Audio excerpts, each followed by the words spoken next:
Well, welcome. My name is Jack Crawford. This is the 2020 Annual Limited Partner Meeting for Impact Venture Capital. It's our fourth meeting. Since in-person meetings are currently a bit challenging, we're obviously navigating through the Zoom infrastructure, and we're excited to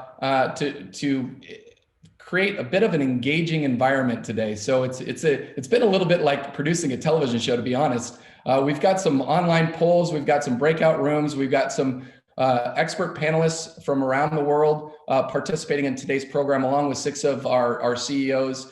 So it's going to be an engaging session, and we're thrilled that you're here. Just to introduce myself and my partner, there's a number of our existing LPs that are participating today, in addition to some special guests and some prospective LPs for future funds.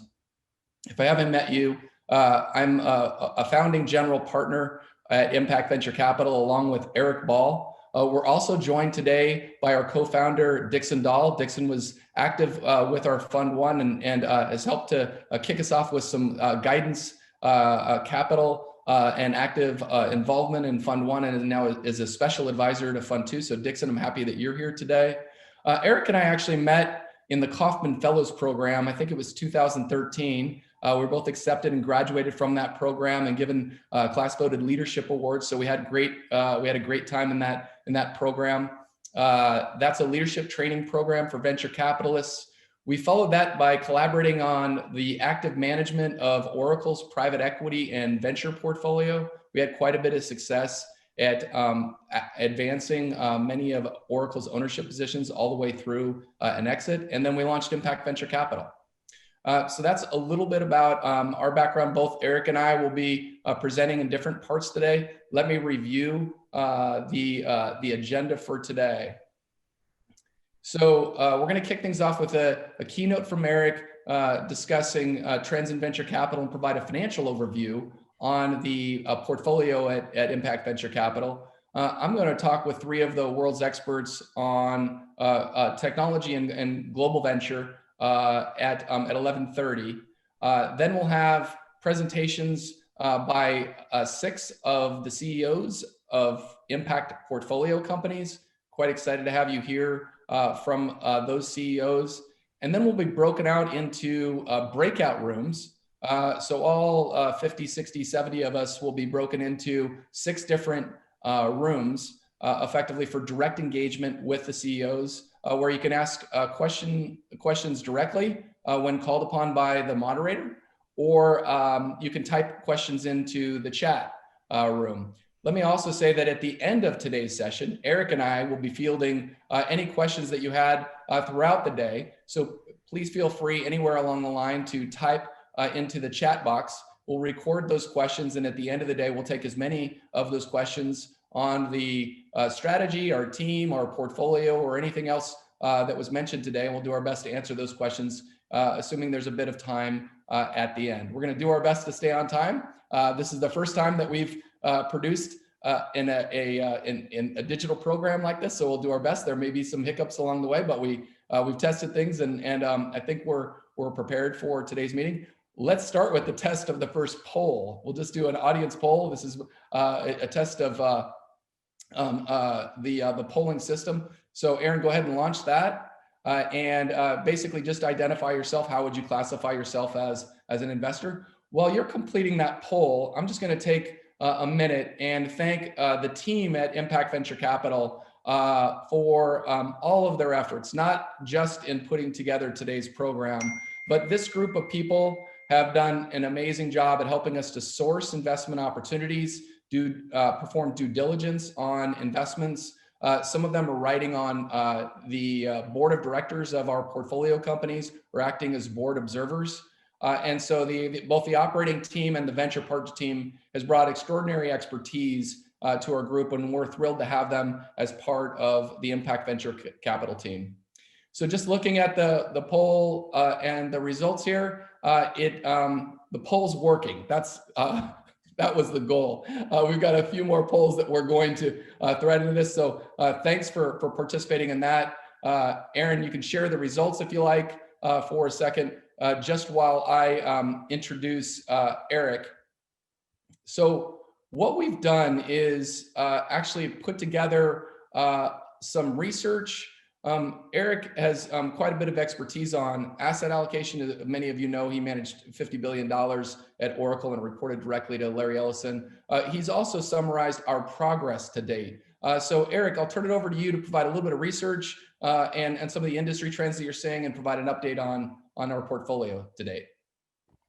Great. Hey, thanks so much, Jack. It's a pleasure to be here, and I'm really gratified that 68 of you so far are choosing to spend your part of your Friday with us, and we're grateful for your capital. We're grateful for your time. Let me start off with a new poll, which is, as we look at the current market dynamics, which includes the twin disruptions right now of COVID and a national presidential election. Are you planning to allocate less, the same, or more capital to venture investments, whether that means directly into startup companies or indirectly through funds such as ourselves in 2021 versus this year? I'll please go ahead and submit those results, and in a couple of minutes I'll come back and see what the consensus was. Jack and Dixon and I founded Impact Venture Capital in 2016 to drive investments into early stage applied AI startups in Silicon Valley and elsewhere. And what I'd like to do is take just a few minutes to review why the data indicates to me that this is a particularly promising year to deploy capital into this asset class. I would also like to describe the critical role corporations are playing in the growth of the venture ecosystem. Then I want to review our Fund 1 approach and performance, and finish with a review of our start to Fund 2. Going to the next slide. To start, I'd like to look at the broad economic picture and how venture fits with the other broad asset classes that you as investors have elected to have access to. And I would start by observing that over the last 30 years, no asset class has had higher returns than early stage venture. Venture overall, it's not even close. Over short horizons, different asset classes tend to be tightly clustered. But as you get to longer horizons, venture overall outperforms, and early stage venture outperforms late stage venture, with the highest performance coming to funds that are both small in size and early in stage. We go to the next slide. I want to look at some more traditional asset classes. The risk return advantage of early stage venture really tends to be more pronounced in a crisis. That's because conventional investments suffer. Let's look at conventional investments this year as of close of market yesterday. In the wake of COVID, we've seen that the US stock market is approximately flat. The S&P closed yesterday up 1.5% year to date, after being down in March, early in the COVID crisis, as much as 38%, it's now flat to up. But that hides a more relevant fact, which is that currently over 3/4 of stocks are down and only 20% are up. And what we have is a phenomenon where 3/4 of stocks are down a little bit, and about a quarter are up a lot. So the index looks good, but your own mileage may vary, as they say. And unless you're invested in the index fund, the odds are that your own portfolio is down. Even more importantly than the ups and downs in S&P is the absolute spike in volatility. If you look at the CBOE VIX measure of volatility year to date, that has been spiking significantly higher than a normal year. So the S&P hides mixed results among companies. Volatility is high. And if we look at other markets, if we look at, say, international equity markets, they're faring worse than domestic, with the same kind of volatility. And the VTIAX, which is an index of non-US stocks globally, is still down about 9% year to date. Fixed income yields are essentially zero. The 10-year Treasury yield has been below 1% all year, including today. And if you look at even other diversified asset classes like real estate, the IYR real estate index was down 37% at one point and is still down 15% year to date. So, other asset classes are looking troubled, is what I take out of this. If we go to the next slide, we can see that the risk return advantage of early stage venture tends to be more pronounced in a crisis, because in part because conventional investments suffer.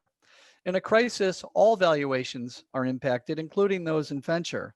But by the time those early stage startups mature, the crisis has passed, and those lower valuations tend to translate into higher multiples. We went back and looked at prior crises, and if you look at the data from 2008, that was a year that gave birth to several prominent startups in the middle of a financial crisis. Some of those became unicorns now at what were attractive valuations then, including Uber, Airbnb, Dropbox, Cloudera, and Credit Karma. But if you look at a vintage year, 2008 was the second best year of that decade because the impacted valuations allowed people to invest at relatively more attractive valuations. And by the time these companies exited 10 years later, meaning in the last year or two, they were seeing very high valuations and very high multiples. Let me take this chance to go back to the poll and ask if you're seeing the same opportunity or not. So Aaron, if you can pull up the poll results, it looks like I'm preaching somewhat to the converted, where half of you are saying that you'll deploy about the same in 2021 as 2020, and fully 2/5 of you are saying that you will deploy more capital into tech companies and venture funds in 2021. So it may be that you folks are looking at the same data that I am. I find that comforting. I still want to talk to the 8% of you who are looking to decrease your allocation to venture as an asset class. If we go to the next slide, this is a more detailed analysis of not just one, but 4 past crisis periods, which show that the best time to, from an investor standpoint, to allocate to venture as an asset class, especially to early stage, is 1 to 4 quarters after the low point of a crisis. And if we consider the crisis peak to have been late Q1, early Q2 of 2020, then 1 to 4 quarters goes from last quarter to 2 quarters from now as being based on the past optimal times to invest. So the conclusion that we reach is whatever your long-term average allocation is to venture, looking at past crises indicates that you may want to increase that allocation at the end of 2020 and the beginning of 2021. I'd like to turn now to a review of our approach and our performance in our first fund, Fund 1. Going to the next slide and actually going forward 2 slides. A core part of our identity at Impact VC is our strong collaboration with corporate venture arms. As Jack mentioned, I used to manage Oracle's corporate venture portfolio, and Jack was engaged to assist in 2012. He's now a partner of mine. When we, with Dixon, formed Impact in 2016, fewer than 1 in 10 venture deals included a corporate investor.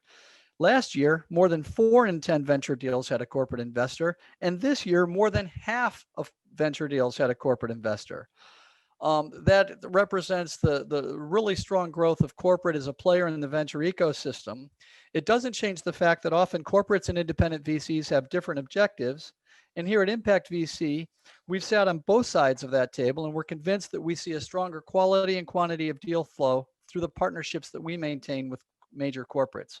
We have now co-invested with several corporates, including SK Hynix, Yamaha, Baidu Ventures, Goldman, Bank of America, Datalogic, and others.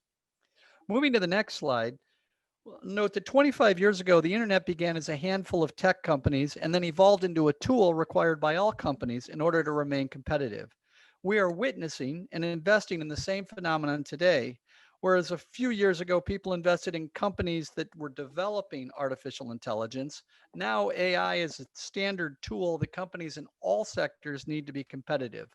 Across both of our portfolios, we are investing in applied AI in multiple conventional sectors, including some listed here: aerospace, retail, fintech, security, healthcare, agriculture, and more.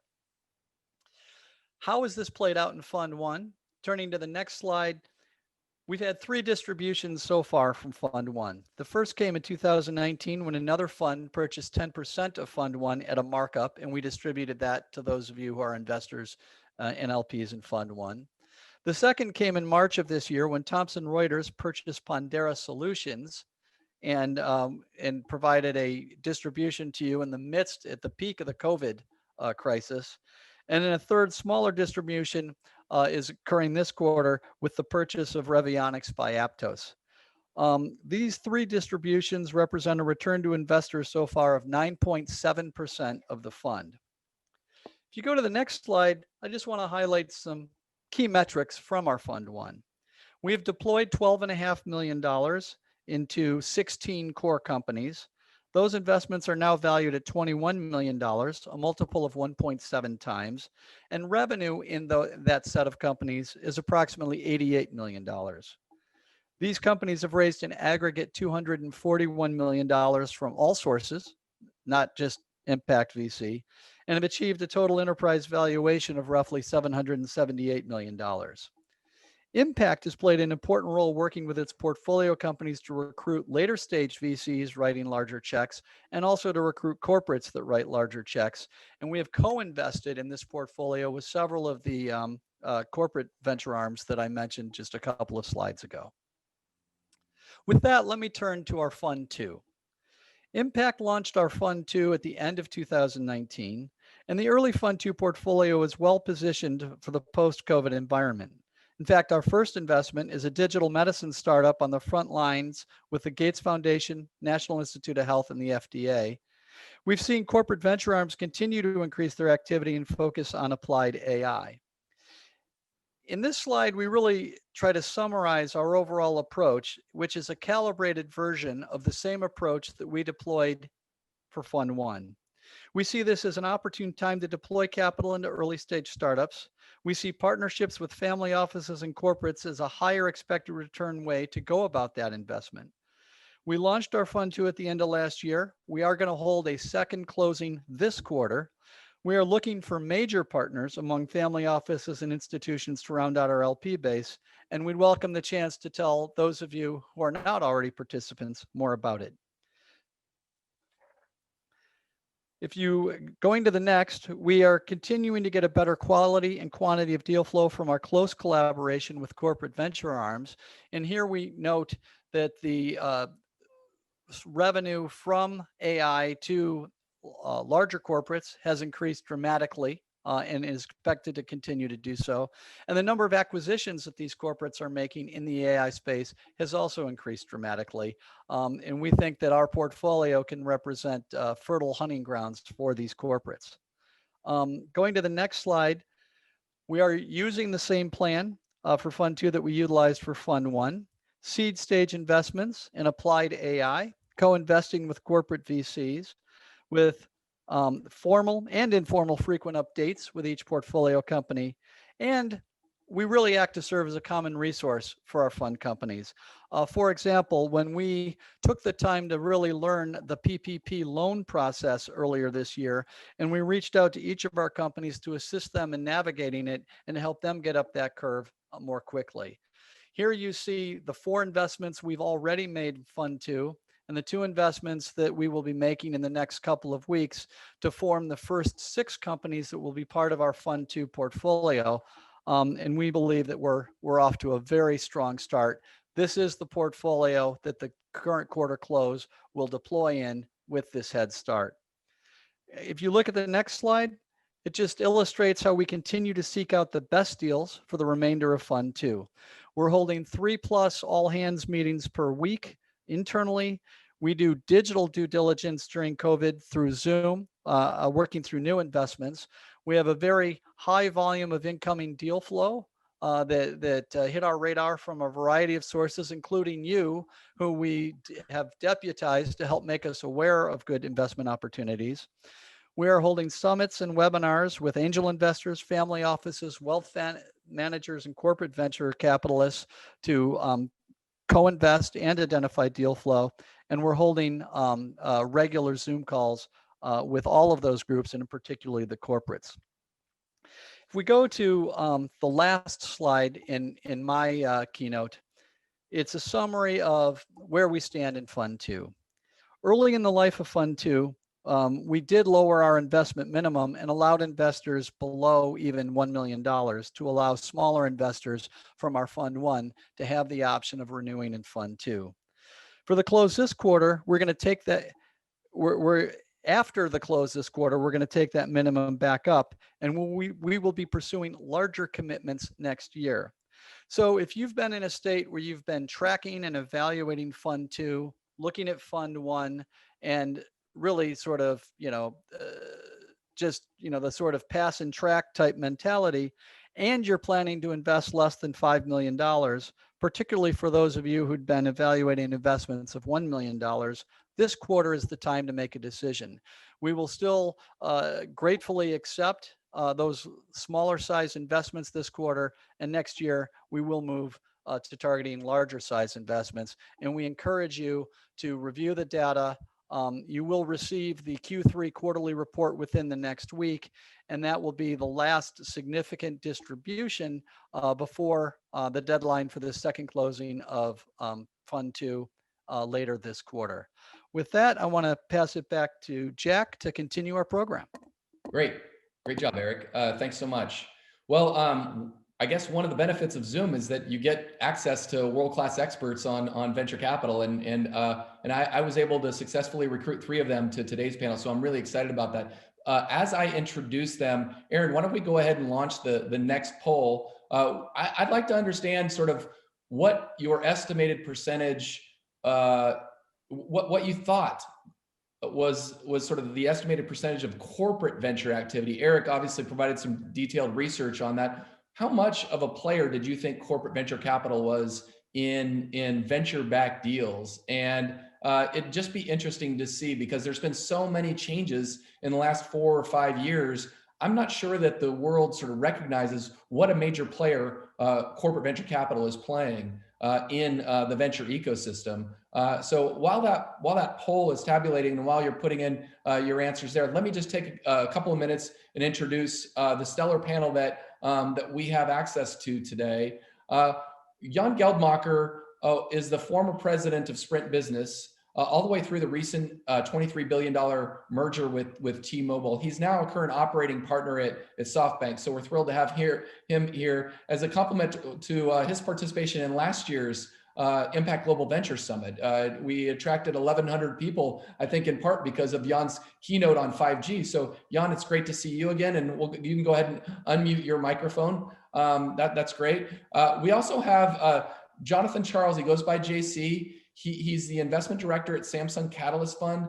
Eric and I, as we mentioned earlier, participated in the Kauffman Fellows Program. JC was also accepted in and graduated from that program. He's an expert in global corporate venture capital. And I was excited to have him participate today as a follow-on to an interview that I did with him, a one-on-one interview as part of our Impact TV session. So welcome, JC. Thanks for making time for us today. Appreciate that. And then Kelly Fontaine from Sendana Capital. Many of you may know Sendana. Kelly is an expert in investment manager selection that specializes in seed stage VC firms. They have a global set of LPs. Kelly is now a partner at Sendana Capital. I've had an opportunity to interact with her a number of times more actively over the last few months. And Sendana Capital is an investor in our Fund 1. So welcome to Kelly. All right, well, let's look at quickly just the results of the poll, and then we'll dive into the Q&A with the panel. I think, as predicted, sort of most people don't understand that corporate venture is playing a role in about half of all venture-backed deals now. And so when we go out and invest, $10 to $15 million in companies, and that's followed by $241 million, mostly from corporate venture groups, obviously, we're getting visibility into an industry sector that we think is really interesting, and ultimately elevating our investing IQ by learning where these corporates are investing and where they're acquiring companies. So thanks for your participation in the poll. Now let's shift to the questions that we put together for the panel today. All 3 of you operate in a global marketplace. Let's just discuss sort of the organization's priorities this year and next year, particularly given the impact of COVID. Jan, maybe you could kick us off just by talking a little bit about Softbank Strategy and sort of, how you're operating given the impact of COVID. Yeah, first of all, thank you for having me here, Jack. Hope the sound transmits well over the line. I'm sitting right now here in East Hampton, connected through a very shaky line. So I hope it stays stable for the meeting. So for SoftBank, I'm with SoftBank Group International. SoftBank Group International is the unit that holds some of our strategic assets, like the T-Mobile asset, the WeWork asset. We are invested into companies like Cybereason, Boston Dynamics, Fetch Robotics, Snapdeal in India, InMobi, Marketing Cloud application. So, all of our investments always have been at the forefront of, what the technology trend was heading to.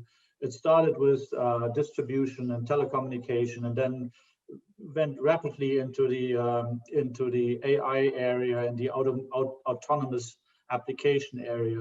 And we have no reason to think that the investment strategy that SoftBank has chosen has to be changed because of COVID-19.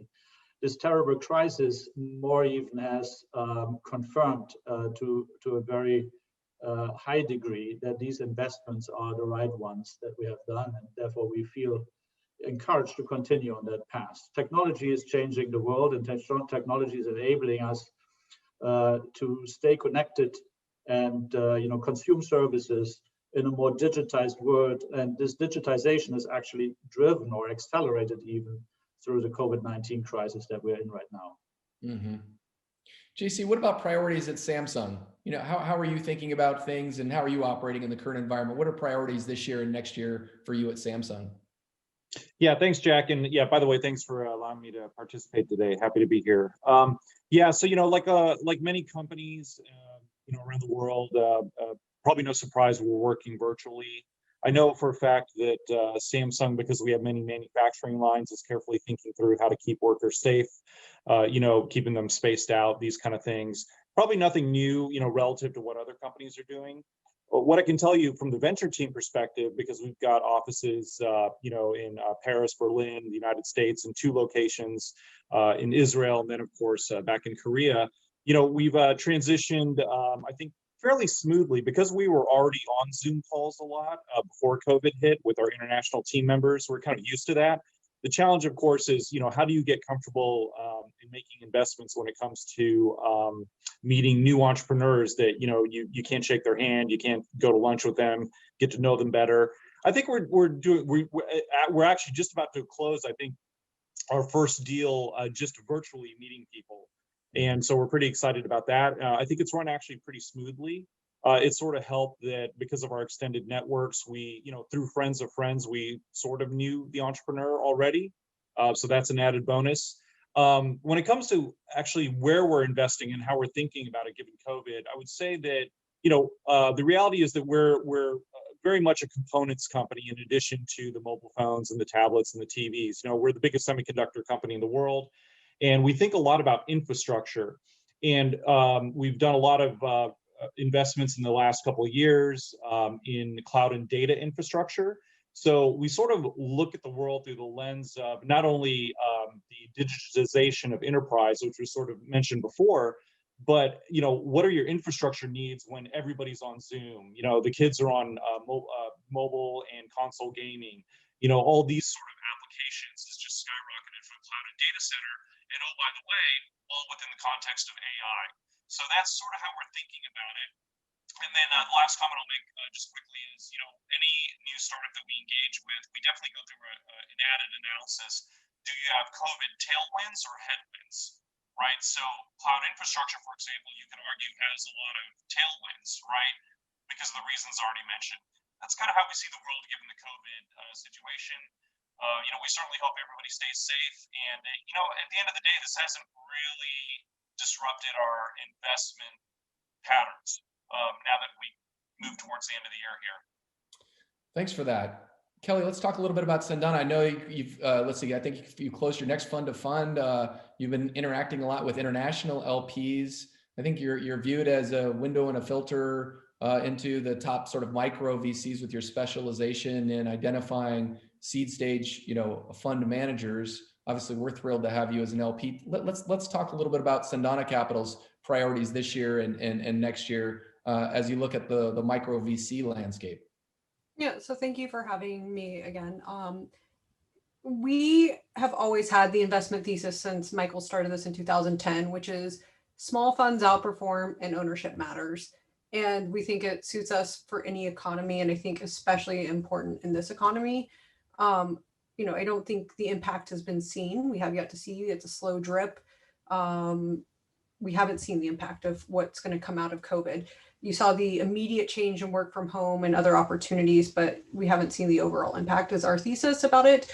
But so we're heads down sticking to our thesis, but we are monitoring our data much closer. Again, we have about 1,700 companies in our portfolio. We have concentrated portfolios amongst our managers, but since we've been around for 10 years, so we look at the data to make sure that valuations aren't changing, what sectors are growing, what geographies, really to understand follow-on capital and what's going on so we can alert our managers to what's going on. And one example is the number of seed extensions is up 2x this year. So we worry that there could be a wall of financing from the Series A. So there could be, some deaths in the seed companies that would typically get an A because there's going to be twice as many Series A companies next year. So we try to keep a lookout on the data and make sure our managers are informed and work with them on a plan with their companies. But again, for us, as far as new investments or our own investments, again, as you said, we closed our fund June 30th, and we're trying to get used to the Zoom diligence. We do a ton of calls anyway, reference calls, but it's very different. I think, if you're investing in a founder, you're investing in the business and the projections of the business and the market. Investing in a manager is really investing in the people, right? It's investing in the partner. As much as you're investing in the founder at the early stages, it's investing in people as well. But when you're investing in a fund, it's a 12-year relationship, and you really want to make sure that you're in sync with the person. So we're still getting up to speed on that. But that's the only thing I would say that's really changed is our diligence process at this point. Yeah, that's helpful. Well, speaking of sort of key industry sectors and focus by the investment community, Jan, at last year's Impact Global Venture Summit, your 5G keynote presentation was extremely, it was very well received. It was educational, informative, and engaging. What's the big deal about artificial intelligence and 5G? I mean, for those that are sort of, newer to tech investing, can you just sort of talk at a high level as to why these innovations, why these areas of innovation are so significant in your view? Yeah, look, first of all, I'm really glad that, what I presented on last year's conference that actually became true, because it was actually before the merger happened, and we were just predicting the merger to happen, and but it was not certain by all means at this point in time that it would work out.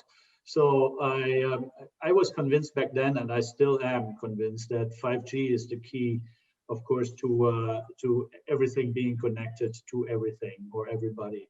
And basically all the AI-driven applications that we are investing into right now need a strong connectivity. And the more business critical applications become over time, the more critical the connectivity becomes.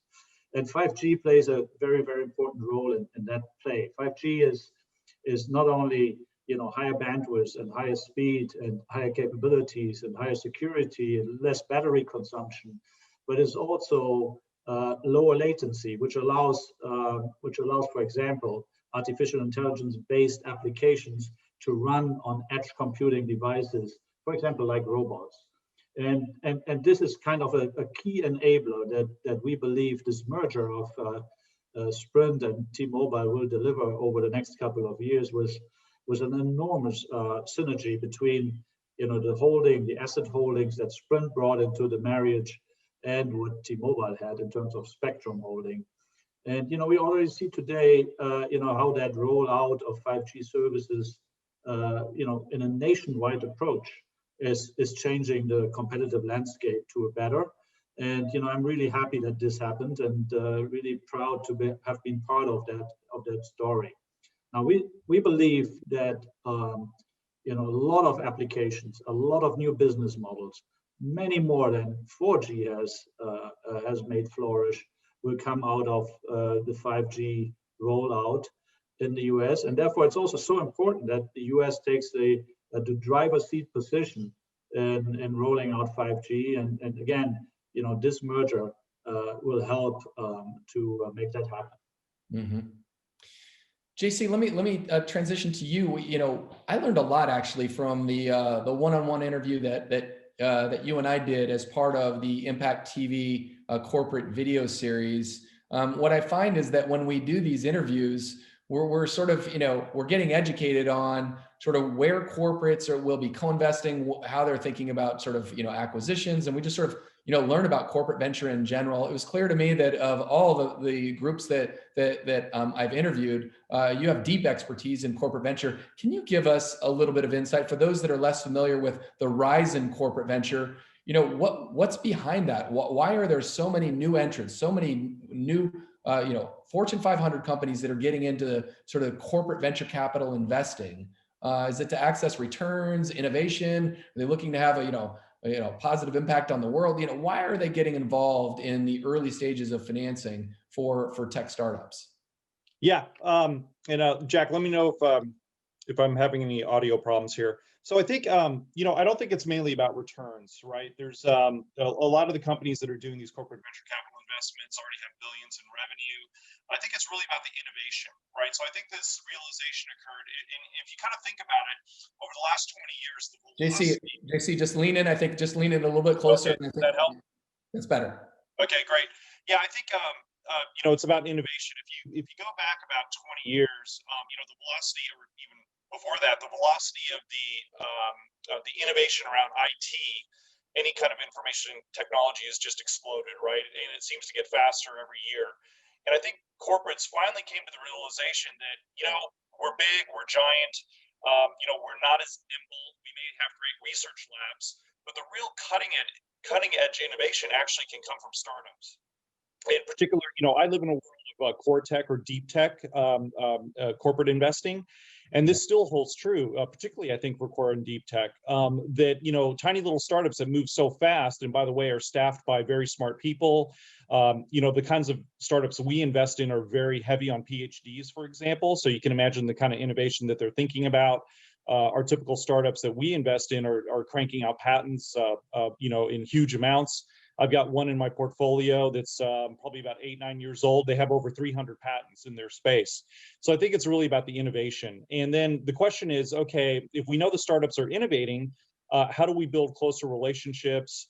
How do we learn more about their technologies, without them having to expose all of their IP? And how do we get to a win-win? How do we collaborate?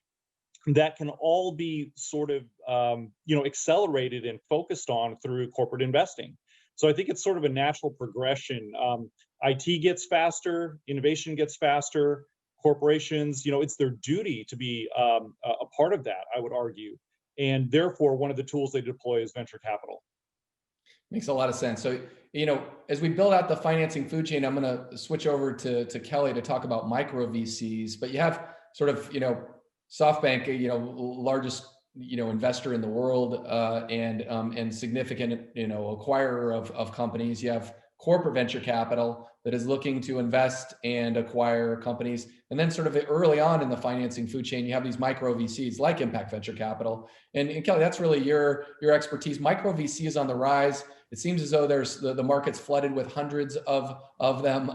And so, speaking of due diligence Zoom, I'm sure you might have a little due diligence Zoom fatigue from all the micro VCs that are out there. I think there's we're obviously excited because of the corporate venture that we've been able to pull into our portfolio and the early exits, which I think signal that we're tracking in the right direction. But I'd be interested in your view on the characteristics of successful seed stage VC firms. When you look at the patterns, because you've got a lens where you can literally look at hundreds of micro VCs, what are the elements, the characteristics of successful seed stage VC firms in your view?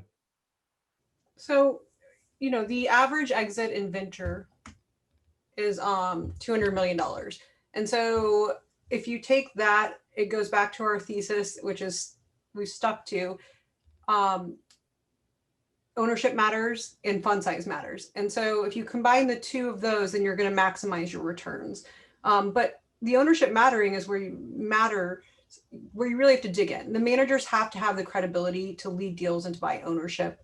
And so that's where we really see dig in and spend most of our time, is how these managers are thought of in the ecosystem. What is their wedge? What is their unique pull that, founders are going to recommend, their friend that's starting a company and going to give great references and suggest that the GP is used again. And so we really spend a lot of time on the value add of the manager, how they're perceived in the market, and how founders are thinking of them. So we spend a lot of time with founders and co-investors, because seed is still a collaborative space, and you have to be brought into rounds, and you have to have people help you fill out rounds. So we really think, obviously it's reputation and what that wedge is and how you're thinking about it. And you're right, there's over 900 funds in the US. AngelList started something called a rolling fund.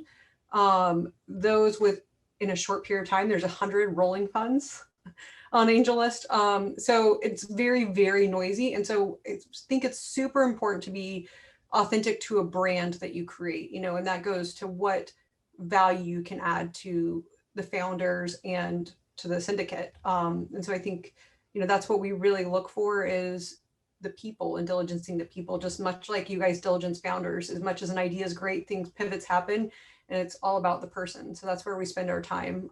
Again, it goes back to the thesis though, and the math has to be there, where the fund size is appropriately sized for the strategy, and that the ownership targets are there as well. Yeah, it's really helpful. We've had a big focus on, what can we do to get a significant ownership interest in our portfolio companies, and then really, work hard after investing to introduce customers and other capital sources. And we're having some early success in those areas. Let's talk about industry sectors again, Jan. One of the things that I think has been interesting in the researching SoftBank is, focus on security deals and robotics and a number of other really interesting sectors. With the companies that you're working with, because you're playing a hands-on role to add value to some of the portfolio companies within SoftBank, maybe you could talk about sort of the industry sectors that are generally interesting at SoftBank to you. And I think it'd be great if you could just mention the SoftBank Opportunity Fund, just so that everybody gets a little visibility to that. Yeah, thank you for that question, Jack. So first of all, my role is not investing, right? So I'm an operating partner. I basically come in after the due diligence, or maybe I'm part of the due diligence for certain areas. But then, my job is to try to create value with the company during the rather long phase that they are with us. So creating value is on my agenda. And I have a team of specialists and generalists to help in all sorts of areas.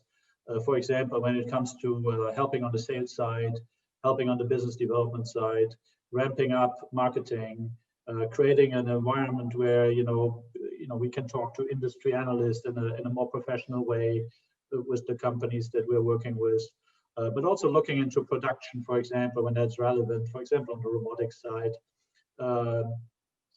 looking into supply chains, helping them to reduce the bill of material. So all these sorts of things. And I have to say that, my life has been enriched since I left the telecommunication industry, because now I've insight in so many different companies and so many different challenges that these companies are facing.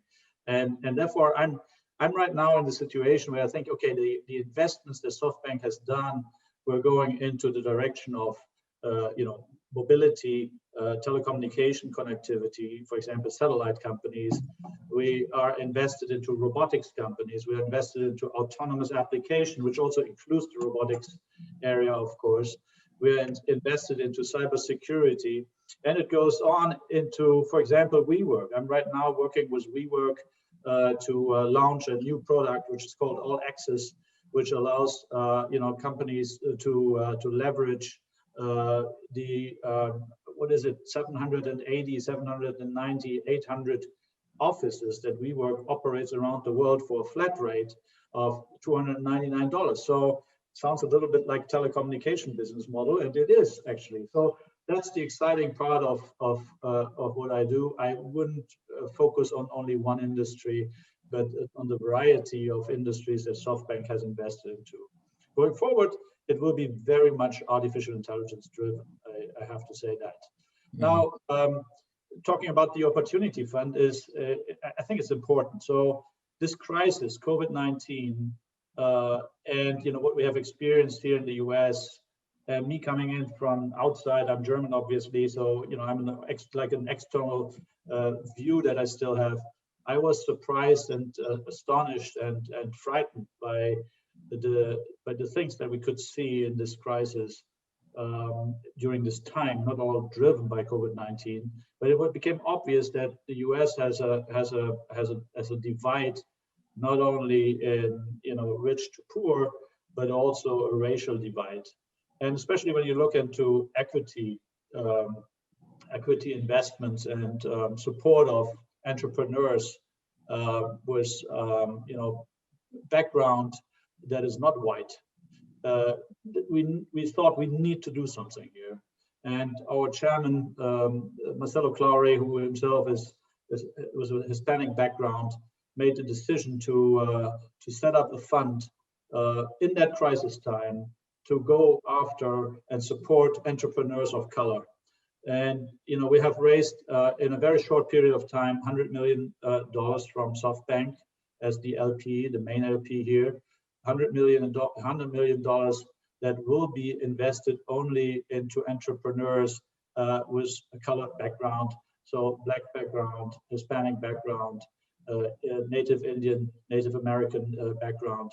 And already in that crisis phase, everything by Zoom, everything through the channels that we're working on here today, we have already invested into 16 companies with that background. So I think that's a clear signal that it's enough talking. It's about doing something now here to close that divide that we are seeing in the country. Well, I'm convinced there's a whole lot that we can learn from SoftBank. You obviously have a broad view into a lot of different opportunities, a broad view into major market trends and the shifting demographics of entrepreneurs. I've just to take a second here, Jan, I've just really appreciated the development of an active collaboration with you and the friendship over the last couple of years. And I'm thrilled with your recent addition to the Kornami board for you to take time on and join one of the boards of one of our early stage technology companies. I just wanted to take a moment and say thanks for that. Really appreciate it. Thank you for having me, and Vali, thanks for having me on your team. I really enjoy it. JC, we've got a couple of minutes left, and I got one more question for you and one more question for Kelly that I'm going to try and zip in here before my team gives me the hook off the stage here. It's been interesting to see Samsung's leadership role in identifying innovations that are addressing some of the world's largest challenges. I know you paid close attention to the UN Sustainable Development Goals. I also know that Samsung's involvement with the Extreme Tech Challenge is something that you're quite proud of. Maybe for those that are less familiar with the Extreme Tech Challenge, you could just provide a little bit of insight into Samsung's activities and role with ETC. Sure. Yeah, thanks, Jack. Yeah, Extreme Tech Challenge is very sort of an interesting global startup pitch. I think it's actually the biggest one in the world. And what it is it's based on the UN 17 sustainability goals. Think of it as touching things like I've actually got the list here. Ag tech, education, fintech, particularly in developing countries. Healthcare, transportation, smart cities. And what we did was we modified those goals to make it a little more aligned with the world of venture capital and entrepreneurship. And Samsung is a steward of this program. It's actually a not-for-profit organization. Anybody can go to the website at extremetechchallenge.org.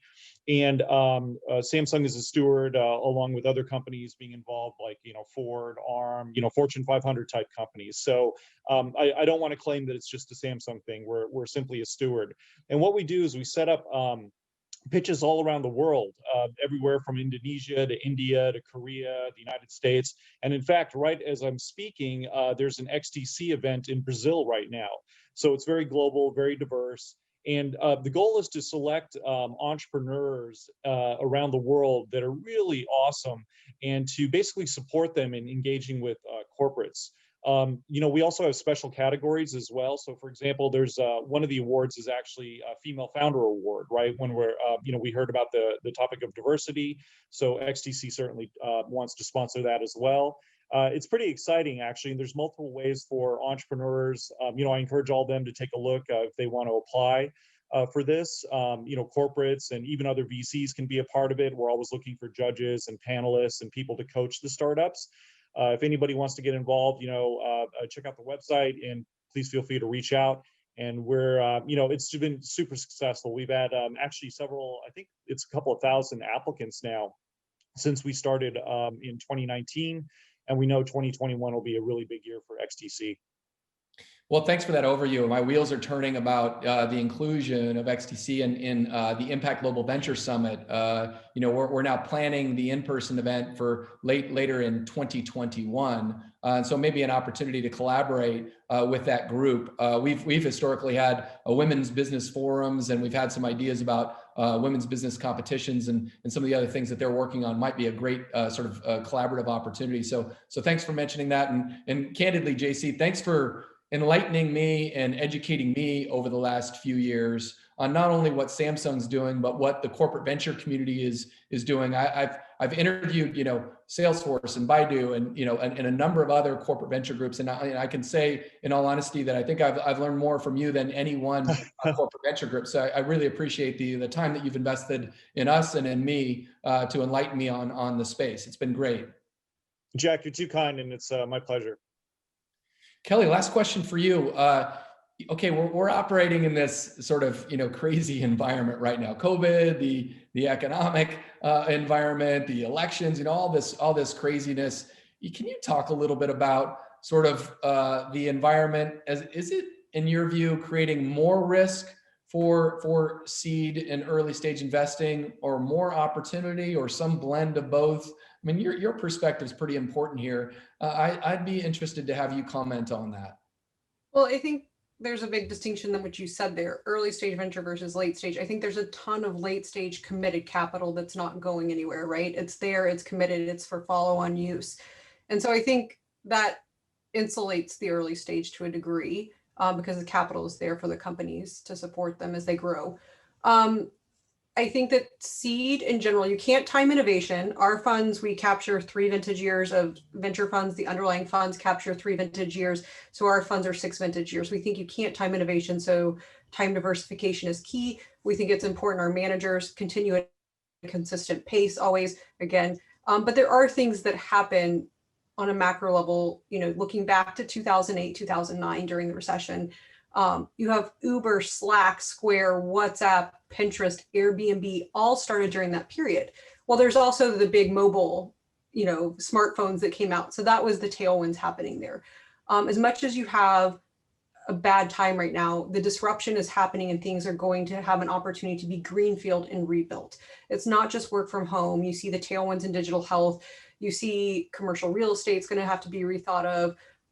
Retail, there's so many opportunities right now to disrupt. And the thing that seed companies have right now for the next vintage coming for them is that they're going to be starting their companies and building out their teams remote first or in this environment. So you're not going to have to go undo or rebuild or take time, a year, lose a year of capital, lose time. It's really an opportunity to build. And as people are, at home more, there's more opportunity for people, especially at the earliest stages, to be building products and iterating on the products more. So I think, honestly, we think it's going to be a great vintage for seed. And again, I make that distinction because I think we could need to dive into the life cycle funds and growth funds separately. But for seed, we think it's if you look back at 2008, 2009, you can't compare the devastation because this one is physical and emotional and health impacts, but we think that the disruption of the overall economy, marketplaces provides for opportunities right now. Thanks for your perspective on that, Kelly. I really appreciate it. Let me take a moment here and say to you, Kelly, I know Sendana is a small LP in Fund 1, but you've been particularly helpful over the last few months as we've been fine tuning our strategy. And I just wanted to take a moment and personally say thank you to you, because I sort of feel like outside of your role at Sendana, you've made time for me on short notice to brainstorm about different things and provide me with some candid perspective from your lens. And we're operating in a crazy environment, and you being readily accessible for a couple of brainstorming sessions for me over the last couple of months has been greatly appreciated. So thanks for your time today, and thanks for making time for me over the last couple of months. I appreciate it. Very happy to. Yeah. So just we got to wrap up. I want to just to the broader audience say that I feel like Impact is well positioned to learn from global leaders like SoftBank and Samsung and some of the interesting things that Sendana is doing in the micro VC space. And I just feel like the speakers on today's call and their organizations have made us smarter, and they've inspired us. And so really appreciate the time of the speakers today. We're thinking about market timing and investments in tech as part of our day job. And we're quite excited about the technology startups that we've invested in and the timing of these investments, whether it relates to valuation or our ability to add value. But a big part of what we're doing is collaborating on ecosystem building and really trying to surround ourselves with global experts like Jan and JC and Kelly. And so thanks again to the three of you for your participation in today's panel. We're now going to shift to the next section of the program, which is the CEO presentations. And if you know CEOs and how excited they get about their companies, you can never hold them to just 5 minutes. So in an effort to ensure that we stayed on schedule today, the CEOs were kind enough to provide recorded versions of their pitch, which we're going to play after brief introductions from Eric. So we've got them queued up on the screen, and we're going to go through 5-minute presentations from each of the CEOs for the 6 companies, and then we're going to shift to the breakout sessions. So we'll start with company number 1, and I'll hand it to Eric. Thanks, Jack. Before I introduce our first company, I just want to do one postscript that was triggered by JC's remarks.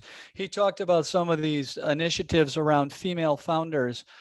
As many people here know, in a prior career, I was a finance academic, and I recently collaborated with faculty at UC Berkeley on a comprehensive study of the relative performance of men versus women and older versus younger entrepreneurs, where we found disproportionate funding of younger male entrepreneurs by VCs historically, but zero difference in the performance in adding value to startups by men versus women or older versus younger entrepreneurs.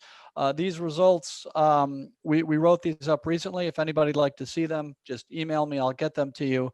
But they will also be described in next month's Venture Capital Journal issue.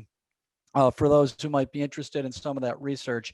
And that same team of researchers from Berkeley is going to extend that research to address relative performance by founders who happen to be underrepresented minorities.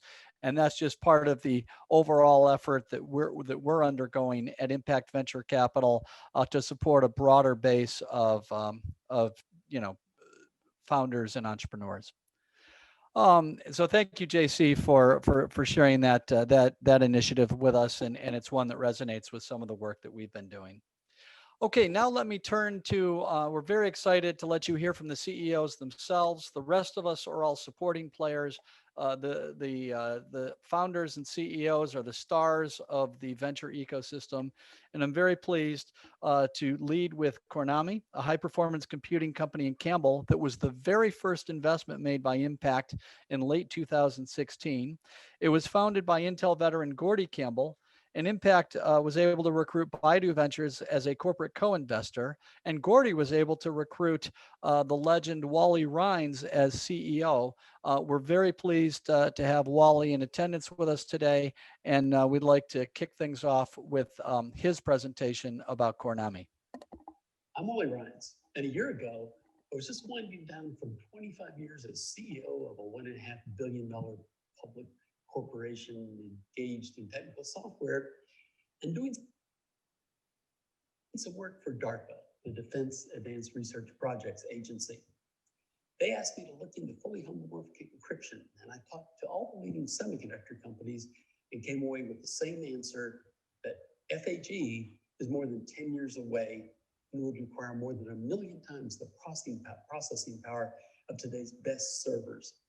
Well, I gave my report to DARPA and then fortuitously ran into Gordy Campbell, one of the premier venture capitalists in the semiconductor industry, who I've known for many years. Gordy introduced me to Kornami, and Paul Master, the CTO of Kornami, told me about their incredible technology.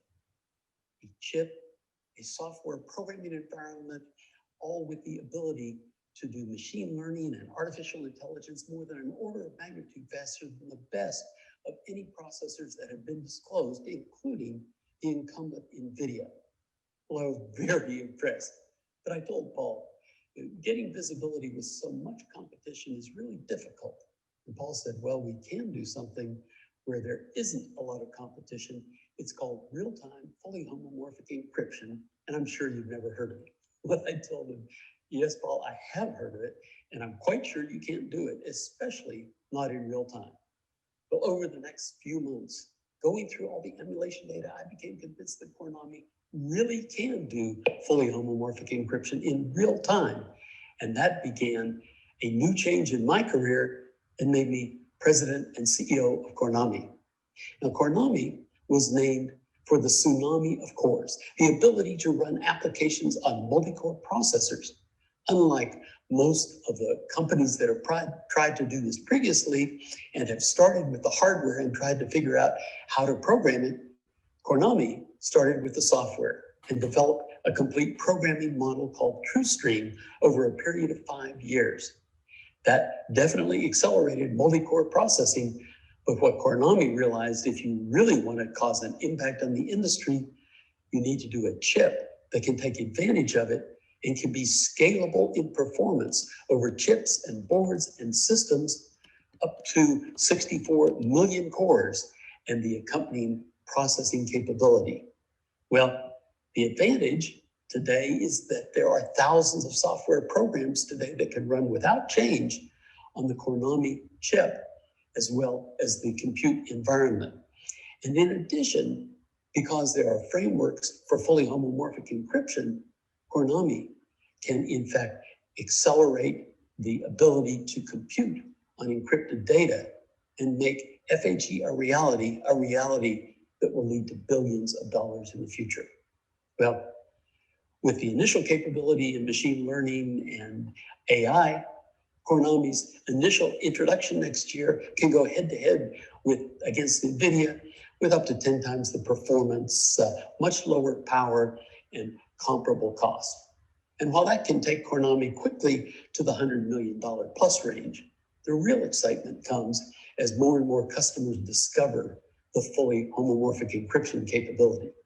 FHE allows a user to encrypt data with what's called quantum secure encryption, send it to the cloud, and all forms of processing can be performed on the data while it's still in encrypted form.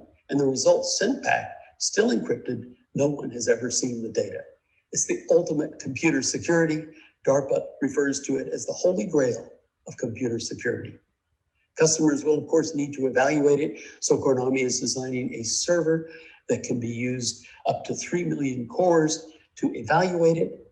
And there are between 500 and 1,000 financial service companies that will need to quickly adopt and evaluate the technology. Kornami will sell the servers for $1 million each, very profitably. And Gartner predicts that 25% of all companies will have FHE programs within the next 5 years.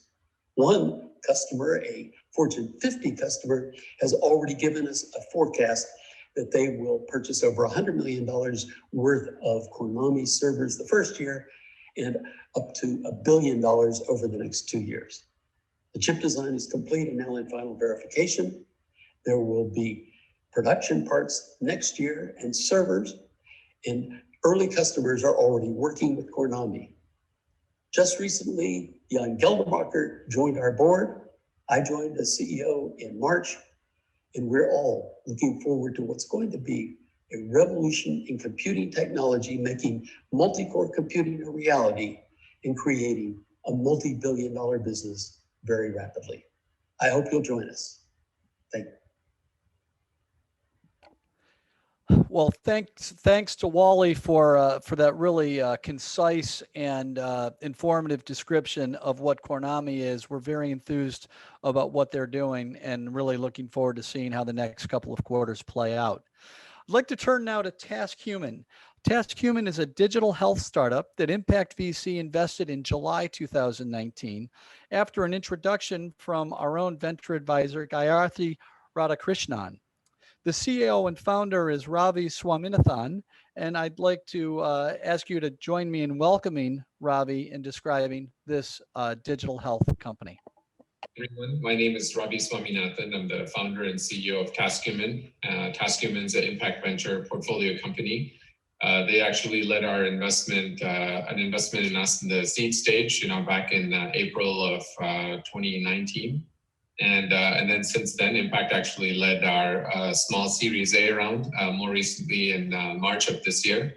And we've done really well with their help. They've been extremely helpful. Jack Crawford has a board seat on us, extremely impactful conversations, very, very founder friendly, and tons of customer, partner, and investor introductions have all fueled the story that you're about to hear. So if you're considering investing in impact ventures as an LP or directly in TaskHuman, please do so. And more importantly, we're big fans of Jack, so definitely support him so he can support more entrepreneurs like me and others. So let me tell you a little bit about TaskHuman now. So TaskHuman is a wellness app that provides one-on-one coaching through real live human connections. So when you're not feeling great, that could be because of a lot of things. You could be off physically, maybe you have some aches and pains or health issues you're dealing with. It could be a mental stress, it could be emotional, spiritual. So in those moments where you're not feeling great, what do? You're probably like most people, you go to Google, right? And you type in maybe something like, how do I lose weight? And, Google's job is to give you 863 million links and let you read all these articles and videos. And we thought, in this day and age where it's so easy to get a taxi on demand within 3 minutes of needing one, where it's so easy to get your groceries delivered same day, because of Amazon and others, why is it so hard to find live human coaches when you need them? Especially because the results that Google gives you is just a bunch of junk, right? I'm sure if you do all the 30 easy ways to lose weight, it's not going to help one bit. So you really need human beings to help you. And that's what TaskHuman instantly connects you with. So let me just show it to you. So this is just my phone. We're available on both the app stores, Apple as well as Google. And when you tap TaskHuman, welcome to the world's first search engine where the end result of your search is not articles to read or videos to watch. You could type something like lose weight and really get live human connections and coaches who can help. So in this particular case, you're actually talking to a live coach. And sorry, what's a demo? Unless you have technical issues. So let me bring up the phone screen again. There you go. So I just went into the search engine and typed in lose weight, and hey presto, you get actual coaches who can help. So you literally, green dot means Demi is available right now, and you can call her over video call right away, or book a session, or request a call with her. So it's really pretty cool. Gets you talking to live folks that instantly, pretty quick. And we have unlimited, free minutes coaching for corporate customers. This has been the cornerstone of what we've been able to do. We have AI-powered people search, which I just showed to you, and the real-time provider availability. These are all huge differentiators that just don't exist in in any other platform. And because of this, we've been able to drive a lot of business more recently. So we're now launched at Job Corps, Metadata, Purdue University, BTS, and some big accounts are coming online like Juniper, City of Lafayette, and so on. And a heck of a lot more in the pipeline. We have almost 4.5 million of pipeline built, and we're building a big business. And this is just our first year of revenue, so we're really excited about it. Again, all thanks to Jack and team's help. And engagement, once we actually launch, is also pretty high for companies like us. Our NPS score is actually 82, And we drive pretty high levels of repeat engagement. So it turns out that 73% of all corporate customers that call are actually making 2 calls or more. And whopping 30% of people end up making 10 or more calls and getting, almost 11, 12 hours of coaching on the platform. So we're really pleased with the progress here. And it's a pretty comprehensive range of issues that people are getting coaching on. So I won't spend time on this given the limited amount of time. But look, if you're interested in learning more, just give me a buzz at ravi@taskhuman.com. I'm happy to walk you through this in more detail. And more importantly, you're here to support Impact Ventures, so I really hope you do. And they are an awesome, fund and helping many, many companies like us. So thank you so much for your time today. Well, thank you, Ravi. A great example of a strong partnership between an entrepreneur and an investor. And we are really excited to see how things play out. We think that TaskHuman has a tailwind in the COVID environment and is a really good investment both in this environment and beyond. I want to turn to Infinidek. I had the pleasure of touring the Infinidek facility in Roseville early last year with Major League Baseball manager Dusty Baker, which was a thrill for me in a couple of different ways. And I got to experience their virtual reality platform myself. Subsequent to that, we completed our diligence and later invested in Infinidek in 2019. The management team has long connections to Impact Venture Capital, including Impact advisors Ken Bossong, who serves as CEO, and Michael Ward, who serves as Chief Strategy Officer at Infinidek. Welcome to Ken, and let's roll his presentation. Hi, my name is Kenneth Bossong. I am the CEO of Infinidek, the platform that revolutionizes the way you live, learn, work, and play in virtual reality. Prepare to see how your future will change. There are 3 powerful forces coming together right now that make this a very unique opportunity for Infinidek. The technological forces of 5G in the cloud are being combined to present never-before-seen opportunities for extremely rapid data exchange and easy, limitless storage. Immersive technologies are finally being socially accepted in a massive explosion, and the economic force of the low cost of these immersive technologies all make for a perfect storm for Infinidek. Infinidek manufactures the world's first commercially available omnidirectional treadmill. The enterprise and consumer virtual reality market is projected to be $132 billion by 2025. The patented device is like nothing else available in the world, and we have numerous additional patents pending. We are a revenue-generating company with clients in multiple industries on 3 continents. Our team consists of a talented group of business executives with over 120 years combined experience in startups, sales, finance, engineering, and manufacturing. And as you all know, we are backed by our partner, Impact Venture Capital. The Infinidek provides 100% natural walking experience, allowing the user to walk in any direction. There are no special shoes, harnesses, or additional hardware required to have a truly incredible immersive experience. It is ready to play into any virtual reality content already developed, and we have excited customers in the military, healthcare, education, and film production industries. 2020 was a breakout year for Infinidek. Back with Impact's funding, we had an amazing year, even in the midst of a worldwide pandemic. Here are just some of our top clients, all with multi-million-dollar lifetime relationship potential. In the U.S. federal market, the U.S. Army, Navy, and Air Force are clients, as well as the U.S. FDA. In healthcare, the $30 billion United Health Group and the prestigious Cleveland Clinic are clients, as well as international partners. And we have numerous college and university clients, including the University of Nebraska, Rochester, and Orange Coast College. Also in 2020, we grew our sales pipeline to in excess of $8.5 million. Currently, we are a B2B company focusing our sales on that industry for the next 18 to 20 months while we finalize our consumer-based unit. Every single industry in the world uses virtual reality in a big way. That B2B market is projected to be $50 million by 2025. 2025. Military, healthcare, and education alone make up about 32 billion of this, and we have solid clients in all three of those markets. We also have numerous channel partners, both domestically and abroad, to help us achieve our future growth plans. In 2022, we will introduce the Infinidek consumer device, a smaller, faster, lighter, less expensive home fitness unit. The device will combine three massive markets: home fitness, VR gaming, and VR travels.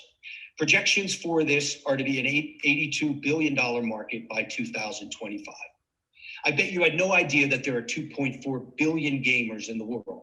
Yes, that is correct, 2.4 billion, and growing at 5% a year. And many of them are aware of the Infinidek and anxious to get one in their homes. Our enterprise and consumer devices will be combined with a SaaS platform and our enabling users to access a massive amount of content. Imagine stepping onto the Infinidek to play any game, hike any trail, run any marathon, tour any museum, walk in any park, see any site, anywhere in the world, all from the comfort of your home. The Infinidek is creating a whole new category. We have an aggressive growth plan to take the company to $50 million by the end of 2024. Here you can see the annual growth as well as the number of units, both in the consumer and the enterprise market. We plan to secure $4 million by the end of Q1 of 2021 and break even in 2022. Along the way, we'll expand into more B2B markets, reduce the cost of both devices, sign up more channel partners, and roll out our SaaS offering. So please, join the ride of your life on the Infinidek, the platform that revolutionizes the way you live, learn, work, and play in virtual reality. Thank you. Well, thank you, Ken. When I first learned about Infinidek, I already knew that virtual reality was a game changer for the gaming space. But what I've learned from Ken since then is that it's also a real disruptive technology in fields like physical rehabilitation, military and police training, and education. And I think that video really helped us all understand how it can have use cases in those very different sets of customers. And so that makes me very excited. I want to turn to Cap Connect Plus. Last year, we asked the question, what companies should exist but don't? And how can we help them get started? The answer turned out to be Cap Connect Plus, which was founded in March of this year by former treasurers and investment executives. The company just completed its seed financing round last week, and we are pleased to welcome in attendance COO Suresh Pereira and by a video presentation CEO Richard Lauch, formerly of Starbucks, to describe this new capital market startup. Created Cap Connect Plus to address one of the biggest sources of friction companies face when raising capital, the legacy investment bank system for corporate bond issuance. This market is huge. Last year, investment-grade bond issuance was $1.2 trillion. For many years, the big investment banks have controlled the process with a black box system that is outdated, expensive, and quite frankly, deeply frustrating for treasurers. There are four main problems in the bank system. First, the banks charge issuers a high set of fees. These average 55 basis points of the money raised. That's going to work out to almost 12 billion in fee revenue for the investment banks this year. The second major problem is the banks control how the deal is priced, telling the issuer and investors what they think the coupon rate should be, instead of letting supply and demand dictate the market. The banks set coupon rates too high and use this excess coupon value to reward investors at the issuing company's expense. Despite this, most bond investors are not well served by today's process. That's because the banks also control how the bonds are allocated to each buyer, and they play favorites. There is no transparency to how this happens, and the treasurer, bizarrely, has almost no say. The banks use their position to reward their favored clients with generous allocations. That favored group is very small. Just a handful of the largest bond funds who have big trading relationships with the banks. everyone else is shortchanged. The fourth problem is the very antiquated communication methods and manual processes still employed by the banks today, so that pricing and allocation can literally take an entire day. Our solution is created by treasurers, for treasurers, and their investors. It's a technology platform that connects companies issuing debt directly with their institutional buyers. It changes the game by putting corporate treasurers in control of the process. We believe Cap Connect Plus is unique in truly addressing the market failures around pricing, fees, and transparency. We solve these problems through our rules-based auction platform. We dramatically cut the fees to issuers. On a typical $1 billion deal, an issuer would save $4.5 million with Cap Connect Plus. Investors will place firm bids on price and volume, allowing the market and not the banks to set a fair coupon price. Based on academic research, this will save issuers a further $3 million. Our go-to-market plan focuses on product validation with real enterprise customers. We have already validated demand with blue chip customers on both sides of the market. We have 10 major customers on track to begin beta testing our issuer platform starting in October. Included in this test are Nike, Pfizer, Starbucks, and Lord Abbett. Along with developing our customer base, we will be moving the beta platform into a full production version. Our CTO, Armin Salakian, is leading this process. He has a proven track record of launching technology that meets the needs of capital markets customers. He created the bond trading platform that is used at Charles River today. This is a relationship-driven market. We will invite one company from our beta test group to work closely with us to launch our production platform with a live issuance in the first half of 2021. This first issuance will be a groundbreaking event in the capital markets industry.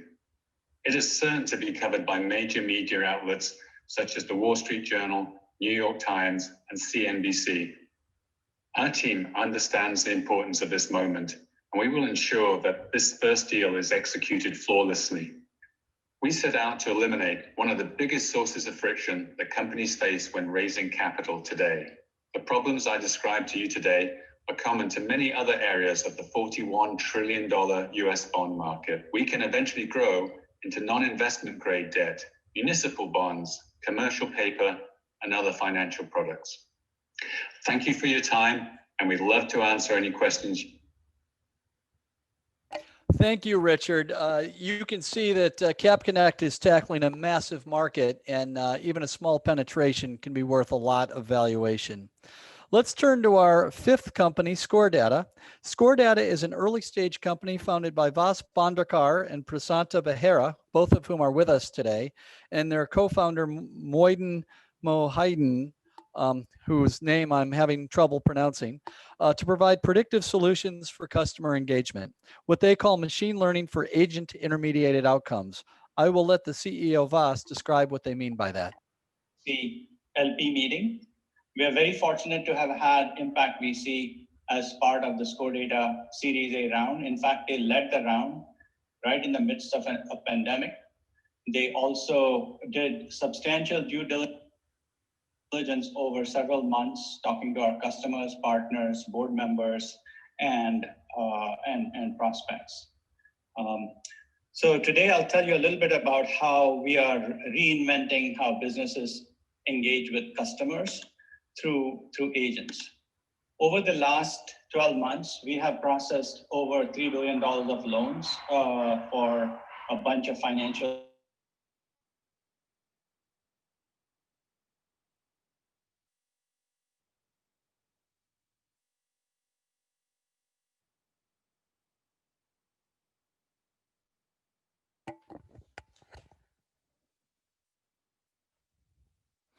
We'll give it a sec to see if the audio comes back. There we go. And target the rapidly growing cloud contact center market. It's growing at 25% compound aggregate rate. We build predictive applications to gain new customers, to reduce customer churn, and to increase cross-sell and upsell. We have a strong growing pipeline via direct and indirect channels. And our most recent accomplishment is that we closed 2 major deals at Lifesize and Entity Data in this last quarter. We are currently in the process of setting up a US direct sales force. This is a team with a strong record of building lasting products and companies. In 2020, Entity Data provided us or gave us the Innovator of the Year award over several hundred companies that participated in this competition. In 2018, Gartner gave us a Cool Vendor to Watch award. So what do we do? What problem do we solve for the industry? Agent intermediated businesses, which is just about any business, are losing billions of dollars because the right customer is not matched the right agent, empowered with the right actionable tools. What Score Data does is empowers enterprises to drive profitable outcomes using historical and external data sets and using complex machine learning solutions to match the right agent to the right customer on with the right product. Essentially, what we do is we solve problems in customer acquisition, churn prevention, and cross-sell and upsell. And this is how we do it. We segment the consumers so that they are matched correctly to the right product, and the right product is also matched to the right agent, which is matched to the right customer. So it's a tight feedback loop, a virtuous cycle. Now you combine this with nudge and negotiation, and this is a game changer in the industry. So who have we done this for? We have done this for Fidelity Guaranteed Life. As an example, we have solved these problems. We have over 60 white papers and over 25 use cases that we've implemented over the last few years. But I'll tell you some of the core use cases that we've worked on. At Entity Data, we showed an impact, a 12% reduction in average handle time and a 15% reduction in repeat calls that led to over $400,000 of savings over 75 agent contact center. And they have thousands of such agents at Fidelity Guaranteed Life. We simultaneously ranked, matched, and paired consumers with agents while making sure that the right policies were recommended to the right consumer. At Citibank, another very important use case, we showed that by matching the right agent to the right caller, perhaps at the right time, or perhaps with the right loan amount, we were able to deliver a much higher recovery of loans. So this has yielded, as you can see, this has yielded millions of dollars of recovery per month on a couple $2 billion plus of loans. It's a substantial improvement over traditional techniques.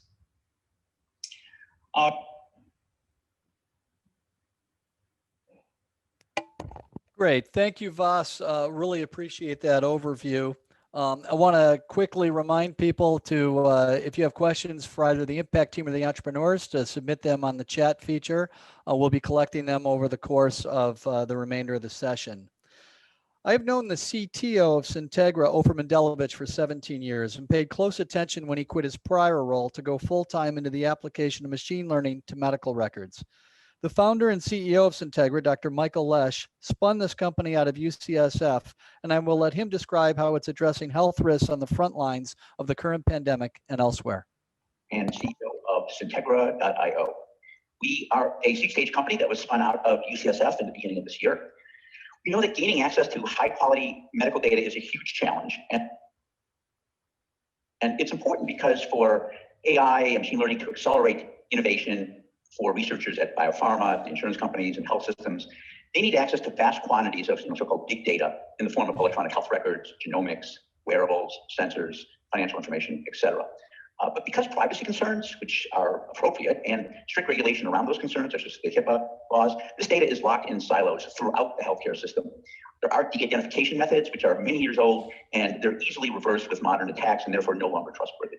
So what we've done at Syntegra is developed a novel solution in which we create synthetic derivatives or synthetic data from real world data. And we, to do that, have to have a number of criteria that has to be privacy preserving. That is to say, the synthetic data cannot be reverse engineered to discover who the data came from initially.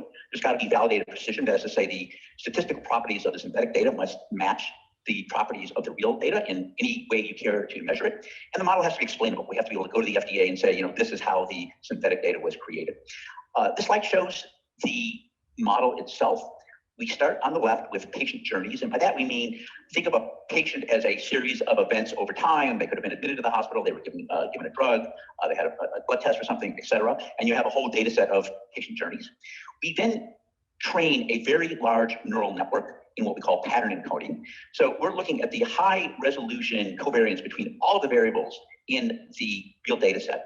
And what we wind up with is a trained pattern encoder, which has within it the high resolution patterns that exist in the entire original data set. We then use a random number generator, which is essentially sampling from this high dimensional probability distribution. And from that, we create synthetic real world data. It looks like the original patient data, but it contains none of it. And therefore, re-identification cannot take place. We're working with the Bill and Melinda Gates Foundation, who have a COVID therapeutic accelerator, and we're helping them aggregate COVID data from around the world, create synthetic versions of that COVID data, which then allows researchers to get immediate access to the data in order to do research on COVID. We're also working with the NIH and something called the N3C, another very large COVID initiative, working with the FDA. We have a number of research studies with UCSF, Montefiore, Tufts, et cetera. This is an example of the kind of a study that we've done. This is electronic medical record from a data set called Mimic, and we had access to 50,000 admissions. And we created a synthetic data set using that data set as the real data. And what we can see here, just initially from a validation standpoint, is the match of real and synthetic data. We see the age, ethnicity, gender, et cetera, with a very, very tight correlation on the univariate distribution.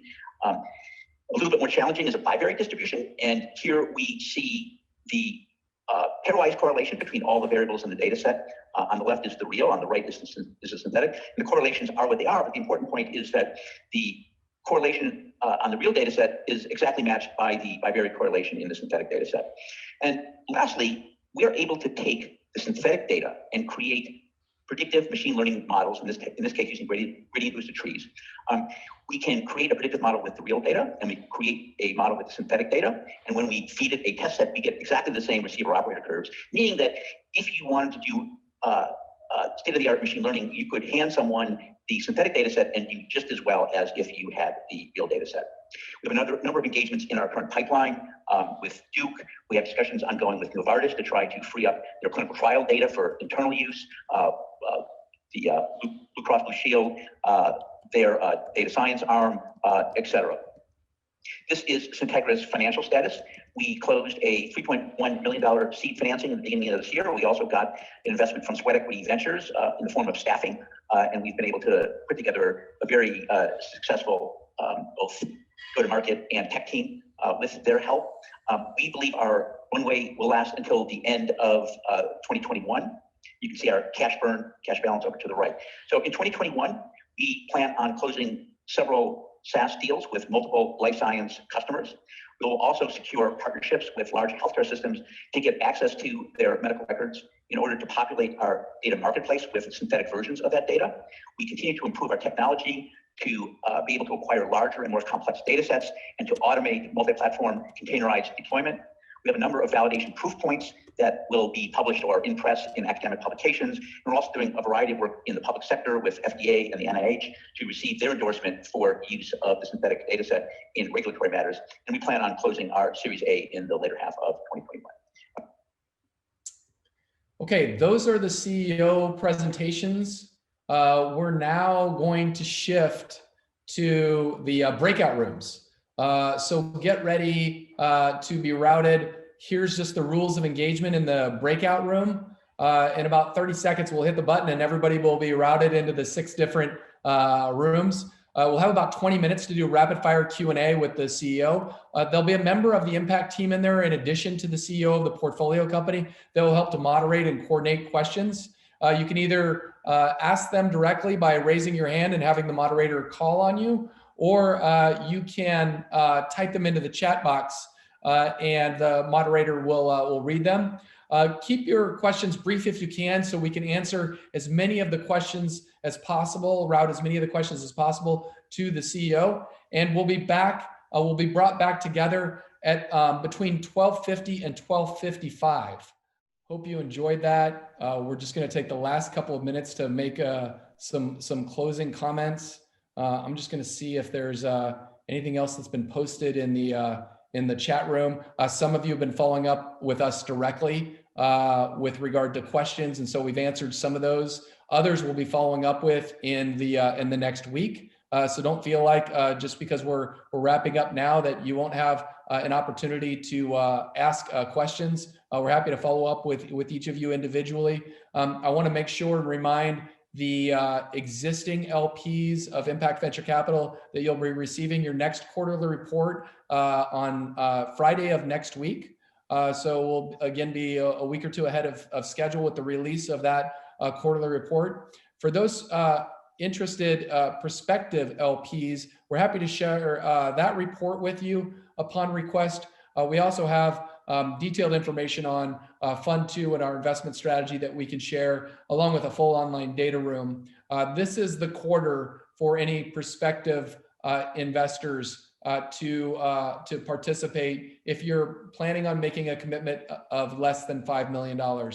Starting January 1, we'll exclusively be focused on institutional capital sources that make commitments of $5 million or higher. So if you want to be included in Fund 2, we're excited to include you. It does have to happen this quarter, whether you're an existing LP or a prospective LP. Because I like to end on time or early, we are going to end today's meeting at 12:58.